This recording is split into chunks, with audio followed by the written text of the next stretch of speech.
পৃথিবীতে একজন মানুষই শুধু জানতেন যে তিনি পৃথিবীতে কতদিন বাঁচবেন, সেটা হচ্ছে সাইয়েদনা আদম আলাইহিস সালাম। ওনাকে বলে দেওয়া হয়েছিল উমরুকা আলফু সানা, তুমি পৃথিবীতে বাঁচবে 1000 বছর।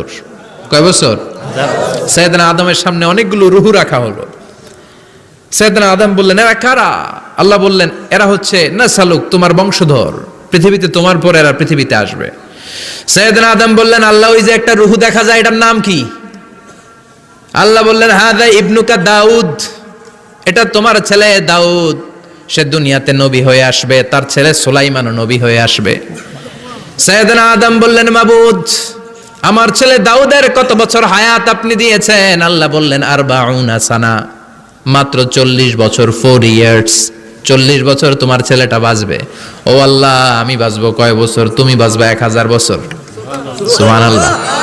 সাইয়েদনা আদম বললেন, মাবুদ, এত ফুটফুটে সুন্দর আমার ছেলে দাউদ মাত্র